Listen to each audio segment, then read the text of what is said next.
ওই গুলিটা আমারও লাগতে পারতো, ও আমার পাশে দাঁড়ায় আছে, কিন্তু ওর এসে পেটে এখানে গুলিটা লাগলো। ক্যাম্পাসে আসলে ক্যাম্পাসের গেটে ঝুলায় তোদেরকে পিটাবো, তোদেরকে মেরে ফেলবো, কে বাঁচাবে তোদের? জুনের যখন 5 তারিখে হাইকোর্ট থেকে ঘোষণাটা আসলো, তখন আমি লাইব্রেরিতে পড়াশোনা করি। তো ওই জায়গা থেকেই হচ্ছে আমার আন্দোলনের শুরুটা। তো ওইখান থেকে ঘোষণা আসার পরে আমরা কয়েকজন আলোচনা করতেছিলাম যে আমরা যে পড়াশোনা করতেছি, তো পড়াশোনা করে দিন শেষে আমাদের রেজাল্টটা কি? যখন কোটার মাধ্যমে যদি 60% মানুষ হচ্ছে তারা জব পাবে, আর আমরা এত কষ্ট করে পরিশ্রম করছি, লাইব্রেরিতে পড়ে থাকছি সকাল 8টা থেকে রাত 10টা পর্যন্ত, তাহলে আমাদের কি হবে? তো এটা নিয়ে আলোচনা করতে করতে কিছু সিনিয়র ভাই ছিল, তারা আসলো, এসে বললো যে না, আমাদের এখানে মুভমেন্টে যাইতে হবে। তো সেইখান থেকে আমি পার্সোনালি মুভমেন্টে আসা। এবং জগন্নাথ বিশ্ববিদ্যালয়ে জুলাই আন্দোলনের ইতিহাস কিন্তু লাইব্রেরি কেন্দ্রিক, লাইব্রেরি থেকে হ্যাঁ, আমি সংগঠিত আসছি, এই কথাতে শুরু। আসছি যে কিভাবে আসছে। আমরা লাইব্রেরিতে ওইখান থেকেই শুরু করি। তো 6 তারিখে আমরা প্রথম প্রোগ্রামটা করলাম।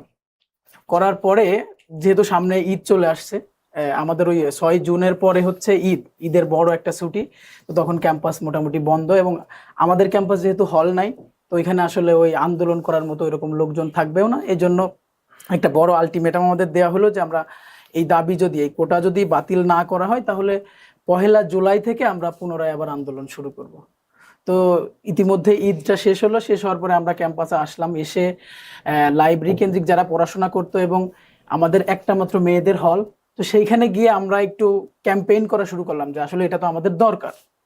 তা আমরা যদি এত পরিশ্রম করার পরেও যদি আমাদের সেই কাঙ্ক্ষিত ফলটা না পায়, আরেকজন পরিশ্রম না করেই নিয়ে যাবে, তো এটা তো কোনোভাবে হইতে পারে না। তো সেই জায়গা থেকে মানুষের দ্বারে দ্বারে গিয়েছি, আমাদের উন্মুক্ত লাইব্রেরিতে প্রত্যেকটা রুমে গিয়ে গিয়ে গিয়ে গিয়ে বলেছি যে ভাই আপনাদের আসতে হবে। ইভেন এমনও হয়েছে যে অনেকে আসতে চায় না, যে না, সরকারের এগেনস্টে আন্দোলন করা যাবে না, এটা পরবর্তীতে আমি হয়তো চাকরি পাবো না, এরকম একটা টেন্ডেন্সিও আমরা দেখেছিলাম আমাদের শিক্ষার্থীদের মধ্যে। তো এইভাবে আসলে আমাদের শুরুটা হয়।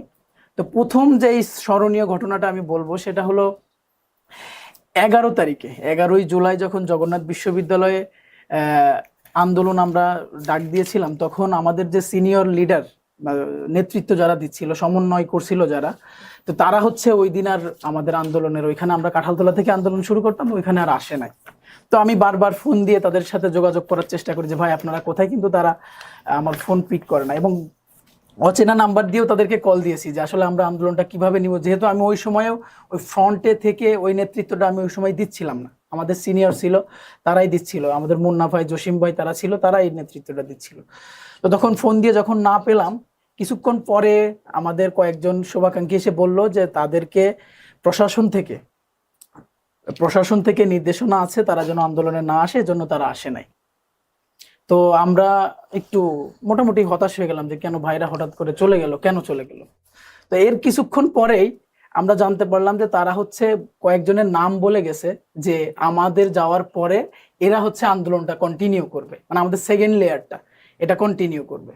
তো তখন আমাকে সহ সোহান প্রামাণিক, ইমন এবং আমাদের 5জনকে আমাদের যে জগন্নাথ বিশ্ববিদ্যালয়ের সামনে বাংলাদেশ ব্যাংকের সাথে পুলিশ বক্স আছে, সেখানে ওসি হচ্ছে ডাকলো, এবং সাথে বসেছিলেন তৎকালীন সময়ে হচ্ছে এডিসি বদরুল। তারা হচ্ছে আমাদেরকে তলব করছে তোমরা আসো, এসে আমাদের সাথে দেখা করো। তো প্রথমে আমরা দেখা করতে রাজি হই নাই, যে আমরা পুলিশের সাথে কেন দেখা করতে যাব, যদি প্রয়োজন থাকে তাহলে আপনারা ক্যাম্পাসের ভেতরে আসেন। তো এইভাবে তারা আসলো না। পরবর্তীতে আবার ডিজিএফআই, এনএসআই, আমাদের ক্যাম্পাসেরই পরিচিত বড় ভাই, তো তারা এসে আমাদেরকে বলল যে তোমরা যাও, কোনো সমস্যা হবে না, তোমাদের সাথে জাস্ট এডিসি স্যার কথা বলবে। তো আমরা তখন ভাবলাম ঠিক আছে, আমাদের ক্যাম্পাসেরই বড় ভাই যেহেতু, তাহলে আমরা যাই। ক্যাম্পাসের সাথেই যেহেতু পুলিশ বক্স, তো সবাই আন্দোলনের জন্য কাঁঠালতলাতে রেডি হয়ে দাঁড়িয়ে আছে। তো আমাদেরকে এডিসি বদরুল তিনি ডেকে নিয়ে প্রায় 1 ঘন্টা বা 1.5 ঘন্টা মতো আমাদেরকে বুঝাইতেছে যে এই আন্দোলনে যাওয়া যাবে না, এখানে জামাত শিবির ভর করেছে, এই আন্দোলন হচ্ছে সরকার কঠোর হস্তে দমন করবে, তোমরা যদি কোনো ধরনের কোনো বিশৃঙ্খলা করো, এবং জগন্নাথ বিশ্ববিদ্যালয়কে স্পেশালি, কারণ এটা পুরান ঢাকাতে, এইখান থেকে বিভিন্ন সময়ে বড় আন্দোলনের সৃষ্টি হয়েছে, তো তোমরা আজকে ক্যাম্পাস থেকে কোনোভাবেই আন্দোলন বের করে নিয়ে যেতে পারবে না। এবং আমরা দেখলাম যে ওই সময় হচ্ছে পানির যে আছে, একটি ট্যাঙ্ক, ওটা নিয়ে আমাদের জগন্নাথ বিশ্ববিদ্যালয়ের সামনে যে কোর্টের সামনে ওনাদের পুলিশ রেডি করা। তো উনি বলতেছে যে তোমরা যদি আজকে আন্দোলন ক্যাম্পাস থেকে বের করো, তাহলে যদি কোনো ধরনের কোনো ক্ষয়ক্ষতি হয়, তাহলে তোমরা যে 5 জন আছো, আমাদের 5 জনকে ডেকেছিল, তোমাদের এই 5 জনকে প্রথম মামলা দেওয়া হবে। এবং এই মামলা দেওয়া হবে বিভিন্ন জায়গায় নাশকতার মামলা, অস্ত্র মামলা, তারপরে হচ্ছে আপনার যে মাদক, এই মামলাগুলো তোমাদেরকে কিন্তু দেওয়া হবে। সরকার থেকে নির্দেশনা আছে কোনোভাবেই যেন ক্যাম্পাসের গেট পার না হয়। তো ওই সময় আমরা একটু বললাম যে না, এটা তো সম্ভব না, আমরা শিক্ষার্থীদের সাথে কোনোভাবেই ধোঁকাবাজি করতে পারবো না। তো এটা বলে কোনোভাবেই পার পেলাম না। পরে বললাম ঠিক আছে, আমরা আন্দোলনে যাব না। এই কথা বলে আমরা 5 জন ওখান থেকে বের হয়ে আসলাম। বের হয়ে এসে ক্যাম্পাসে এসে আরো যে 3-4 জন ছিল, এর মধ্যে 3 জন হচ্ছে ভয় পেয়ে গেল যে আসলে যদি আমরা আন্দোলনে যাই তাহলে হয়তো পরবর্তীতে আমাদের মামলা দিবে, আমাদের উপর, আমরা পরবর্তীতে চাকরি পাবো না। এই একটা ভয় থেকে তারা এখানে এসে ঘোষণা দিল যে আমরা আসলে আন্দোলনে যাব না, বৃষ্টির কারণে আজকে আন্দোলনটা স্থগিত করা হলো। তো ওই সময় এর মধ্যে আবার প্রক্টর, তিনি হচ্ছে আমাদের যে বিশ্ববিদ্যালয়ের মূল ফটক, সেটাতে তালাবদ্ধ করে দিয়ে গেছে যাতে কোনো শিক্ষার্থী ক্যাম্পাসের ভেতর থেকে বাইরে যেতে না পারে। এদিকে আবার ওরা এটা ঘোষণা দিয়েছে যে আজকে বৃষ্টির কারণে আন্দোলন হবে না। কিন্তু ওইখানে শিক্ষার্থী যারা ছিল, আমরা যারা স্বতঃস্ফূর্তভাবে ওদের নেতৃত্বে, ওই দিন কিন্তু আমাদের কেউ নেতৃত্ব দেয় নাই, ওদের নেতৃত্বেই, এবং আমরা সাথে ছিলাম, কিন্তু কয়েকজন যারা একটু ভীত হয়ে গেল তারা সাইডে ছিল, তারা যায় না আসলে ওই দিন।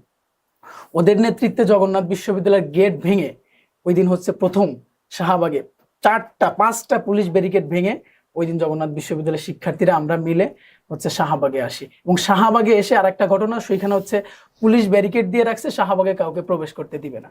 তো যখন আমরা জগন্নাথ বিশ্ববিদ্যালয় এবং ওইখানে হচ্ছে সুফিয়া কামাল হল, আমরা ওই কার্জন হলের সামনে দিয়ে ওইখান দিয়ে আসতেছিলাম, তো 2 জন একসাথে হয়ে যখন শাহবাগে আসলাম, তখন হচ্ছে ওই যে পুলিশের যে ব্যারিকেডটা ভেঙে আমরা শাহবাগে প্রবেশ করলাম। ওই দিন আরেকটা ঘটনা আছে, ওই দিন হচ্ছে আমাদের সবার গায়ে নীল টি শার্ট ছিল। তো নীল টি শার্ট যেহেতু এডিসি আমাকে দেখছে, দেখে অনেক কথা বলছে, আন্দোলনে না যাইতে বলছে। টি শার্টটা হচ্ছে আমাদের টিএসসি তে তখন টি শার্ট বিক্রি করে, ওই টিএসসি মানে টি শার্টটা ফেলে দিয়ে নতুন আর একটা লাল রঙের টি শার্ট কিনে তারপরে আমি ওই দিন শাহবাগে আসি। তো এটা ছিল হচ্ছে আমাদের 11 তারিখের ঘটনা। আর একটা ঘটনা হচ্ছে মানে যেটা খুবই হৃদয় বিদারক এবং একটা বিষয় আনন্দেরও, যেটা আমাদেরকে উজ্জীবিত করেছিল, সেটা হলো 16 তারিখে যখন জগন্নাথ বিশ্ববিদ্যালয়ে আন্দোলন শুরু হলো, আমি ওয়ারিতে থাকতাম। তো ওয়ারি দিয়ে যখন কবি নজরুল কলেজের পেছন দিয়ে আমরা আসতেছি, দেখি কবি নজরুল কলেজের সামনে হচ্ছে ছাত্রলীগ যুবলীগের ওরা লাঠি সোটা নিয়ে দাঁড়িয়ে আছে। আমরা যখন বের হলাম তখন ওরা আমাদেরকে ধাওয়া দিল। ধাওয়া দেওয়ার ফলে আমরা পেছন দিক দিয়ে গিয়ে ন্যাশনাল মেডিকেলের সামনে দিয়ে, ওইখানে আন্দোলন আমাদের শিক্ষার্থীরা করছে, ওইখানে গিয়ে যুক্ত হলাম। যুক্ত হয়ে রায় সাহেব বাজারের দিকে যখন যাচ্ছি, ঢাকা মেট্রোপলিটন কোর্ট, তো ওই কোর্টের গলিতে যখন গেলাম, দেখি কোর্টের ভেতর থেকে আপনার যুবলীগ ছাত্রলীগের ওরা ওই ব্যাক সাইড থেকে অস্ত্র, পিস্তল এগুলো নিয়ে আমাদের এদিকে অ্যাটাক করছে। তো তখন আমি, ফেরদৌস, তারপরে অনিক, এরা হচ্ছে আমরা সামনে, একদমই সামনের সারিতে। তো ফেরদৌস এবং অনিক এরা দৌড়াই গেল, আমরাও সাথে গেছি। দৌড়াই গেলে ওরা সামনাসামনি এইভাবে ধরে পিস্তল দিয়ে গুলি করে দিল। এবং ঢাকার শহরে প্রথম 16 তারিখে জগন্নাথ বিশ্ববিদ্যালয়ে গুলি চালানো হয়, যদিও এটা সামনে আসে না। কিন্তু ওই দিন হচ্ছে ফেরদৌসকে, অনিককে, নাসিমকে, মুশফিক আমার সামনে, ওই গুলিটা আমারও লাগতে পারতো, ও আমার পাশে দাঁড়ায় আছে, কিন্তু ওর এসে পেটে এখানে গুলিটা লাগলো। লাগার পরে অনেক ওইখানেই পড়ে গেল, বসে পড়লো। ফেরদৌস ওইখানে বসে পড়লো এবং একটা রিক্সাতে নিয়ে যখন যাচ্ছে ফেরদৌসকে, ফেরদৌস তখন বলতেছে যে তোদের আমার সাথে আসা লাগবে না, এটা দেশ রক্ষার লড়াই, তোদের আন্দোলনের মাঠে থাকতে হবে, কেউ মাঠ ছাড়বি না, আমি যদি মরেও যাই তাও তোরা মাঠে থাকবি। এই কথা যখন একটা ছেলের গুলি লাগছে, তার সে বাঁচবে কি বাঁচবে না, তখন এই কথাটা বলতেছে, তখন আমাদের সবার ভিতরে একটা আতঙ্ক এবং উৎসাহ কাজ করতেছে যে ও মরে যাচ্ছে, তারপরে এই কথাটা বলতেছে যে তোরা আন্দোলনের মাঠ ছাড়বি না।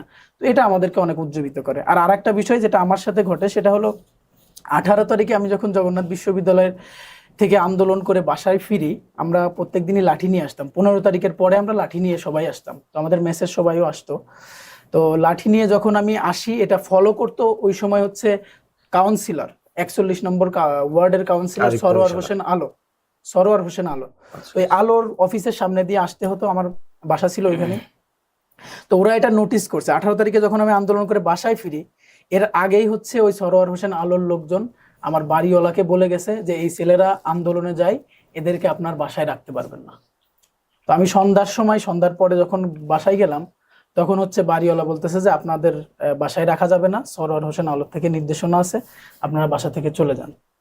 তো তখন আমরা 7জন 8জন মেসে আছি, তো কিভাবে কোথায় যাব, যাওয়ারও তো জায়গা নাই, যে হঠাৎ করে আবার আন্দোলন, এদিকে পুলিশ যদি স্টুডেন্ট শুনলেই তাদেরকে ধরে। এবং আমাদের পুরান ঢাকায় সব থেকে অবাক করা বিষয় হলো প্রত্যেকটা বাসায় গিয়ে গিয়ে পুলিশের রেড দিছে যে জগন্নাথ বিশ্ববিদ্যালয়ের শিক্ষার্থীরা কোথায় আছে। আমার ফ্রেন্ডদের সাথে এটা হয়েছে, তারা ফোন দিয়ে বলছে অনেক ভয় পাইছে যে এভাবে কেন করতেছে। আমরা প্রশাসন, আমাদের বিশ্ববিদ্যালয়ে যখন প্রক্টর ছিল তখন তাদেরকে বারবার জানাইছি, কিন্তু তারাও আসলে এটার সাথে ইনভলভ। 19 তারিখে যখন আপনার আন্দোলন জগন্নাথ বিশ্ববিদ্যালয় হয়, আমাদের প্রক্টরের ইন্ধনেই কিন্তু নুন নবীকে হচ্ছে পুলিশে তুলে দেওয়া হয়। একদম আমাদের গেটের সামনে থেকে পুলিশের সামনে প্রক্টরের নির্দেশে তাকে তুলে দেওয়া হয়। তো এটা ছিল আমাদের জুলাইয়ের স্মৃতি। আর একটা বিষয় হলো 4 আগস্ট, যখন আমি হচ্ছে আমার ভাই তখন আবার সিঙ্গাপুর যাওয়ার জন্য খুব ট্রাই করতেছিল। তো 4 তারিখে হচ্ছে তার ফ্লাইট, তো আমি ওইটা নিয়ে একটু ব্যস্ত। তা 3 তারিখে একটা পোস্ট করেছিলাম, আমাদের ইতিহাস ডিপার্টমেন্টের একজন শিক্ষক, তিনি হচ্ছে এই শিক্ষার্থীদের পক্ষে আছেন। তখন তো আসলে কেউ শিক্ষার্থীদের পক্ষে দাঁড়াতো না, কোনো টিচার, তিনি শিক্ষার্থীদের পক্ষে আছেন, এই পোস্টটা আমি আবার শেয়ার করলাম। তো আমার বাসা মাগুরাতে, মাগুরারই এক ভাই জগন্নাথ বিশ্ববিদ্যালয়ে পড়ে, 12 ব্যাচের শিক্ষার্থী, সে আমাকে ফোন দিয়ে বলল যে তুই যে এইভাবে আন্দোলনে যাচ্ছিস, সামনের দিকে থাকতেছিস, তোকে তো এই আন্দোলন কিন্তু থাকবে না, 2 দিন পরে আন্দোলন থেমে যাবে, কিন্তু তোদের কিন্তু ক্যাম্পাসে আসতে হবে, আর ক্যাম্পাসে আসলে ক্যাম্পাসের গেটে ঝুলায় তোদেরকে পিটাবো, তোদেরকে মেরে ফেলবো, কে বাঁচাবে তোদের। এভাবে 4 তারিখে থ্রেট করলো আমাকে পার্সোনালি থ্রেট করলো।